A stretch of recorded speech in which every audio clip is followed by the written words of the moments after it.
बिस्मिल्लाहिर्रहमानिर्रहीम अस्सलाम वालेकुम। Welcome to my YouTube channel and academy Sawab. अगर आप चैनल पे न्यू है तो सब्सक्राइब ज़रूर करें। तो आज हम डिस्कस करने वाले हैं सेल इंजरी और एंड इस कासेज, जो हमारे पास सेल इंजरी क्या है और इसकी हमारे पास होती किस वजह से, ये आज हम डिस्कस करने वाले हैं।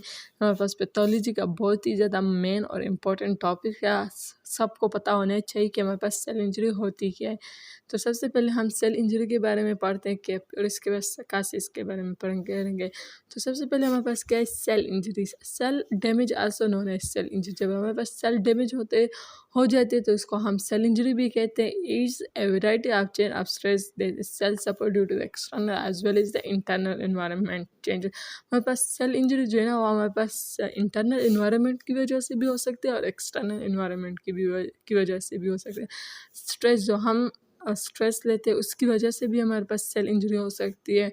तो ये हमारे पास क्या है, सेल डैमेज जब हो जाते हैं तो उसको हम सेल इंजरी भी कहते हैं। हमारे पास एक सेल हो तो इसमें हमारे पास बहुत सारे कंपोनेंट होते हैं, जिस तरह प्लाज्मा मेम्ब्रेन होते हैं, माइटोकॉन्ड्रिया, न्यूक्लियस, एंडोप्लाज्मिक रेटिकुलम और भी।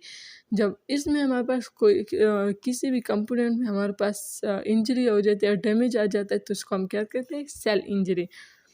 और इसके कासेस के बारे में हम आते हैं। तो सबसे पहले हमारे पास है हाइपोक्सिया, दूसरा हमारे पास है फिजिकल एजेंट और इन्फ्लेमेशन, तीसरा हमारे पास है न्यूट्रिशन डिफिशियंसी, चौथा हमारे पास है न्यूट्रिशन एक्सेस, फोर हमारे पास है ट्रॉमा और सिक्स हमारे पास है जेनेटिक म्यूटेशन। तो सबसे पहले हम डिस्कस करने वाले हैं हाइपोक्सिया। हाइपोक्सिया हमारे पास है क्या चीज़?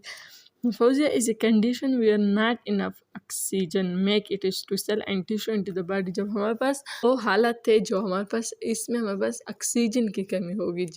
एक सेल के लिए, एक टिश्यू के लिए बॉडी में जब ऑक्सीजन की कमी हो जाती है तो इस हालत में हम क्या कहते हैं, यह हाइपोक्सिया।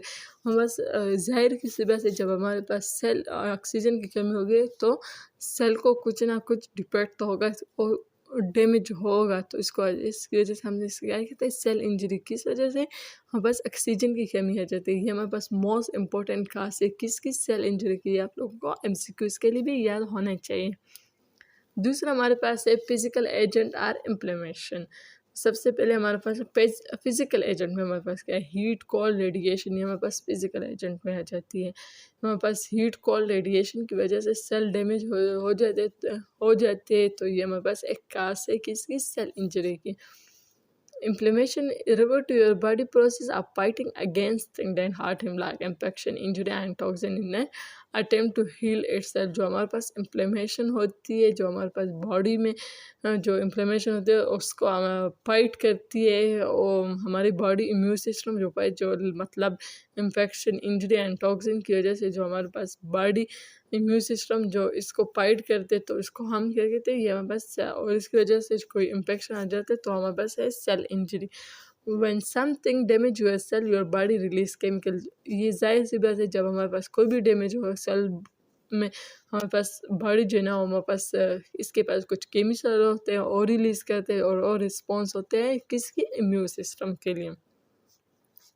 फिर हमारे पास है न्यूट्रिशन डिफिशियंसी। जब हमारे पास खुराक की कमी हो जाती है। Nutrition deficiency occur when your body does not get enough nutrition. जो हमारी बॉडी में जितना मिकदार की ज़रूरत होती है न्यूट्रिशन, जब हम वो नहीं लेते हैं, जब हम और नहीं लेते तो हमारे पास कहते हैं, ये हमारे पास सेल इंजरी हो जाती है।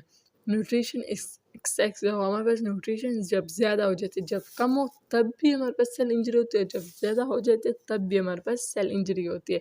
Nutrition excess state result from in adverse time cell. जब हमारे पास न्यूट्रिशन एक्सेस मतलब ज़्यादा हो जाती है हमारे बॉडी में, तो भी हमारे पास खास है किसका, सेल इंजरी का। और मतलब इसकी मेन एग्जांपल आप लोगों को पता है, ओबिसिटी। जब हमारे पास ओबिसिटी हो जाती है तो बहुत सारी बीमारियां होती है और हमारे पास सेल भी डैमेज का होने का ख़तरा होता है। ट्रोमा मतलब सदमा। जब हमारे बॉडी या किसी सेल को सदमा पहुंचता है तो इसकी वजह से भी सेल डैमेज हो सकती है, मतलब एक्सीडेंट हो जाती है या रेप वगैरह हो जाता है तो इसकी वजह से भी हमारे पास क्या होती है, सेल इंजरी हो सकती है। फिर हमारे पास है genetic mutation. Any change in the nucleotide sequence is the result of failure of the system to revert the change.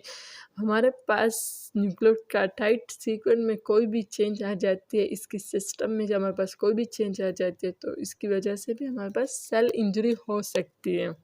उम्मीद करती हूँ आप सबको समझ में आया होगा। अगर वीडियो अच्छी लगी तो लाइक ज़रूर करें, अपनी दुआओं में याद रखिए, चैनल को सब्सक्राइब भी ज़रूर करें। अल्लाह हाफिज़।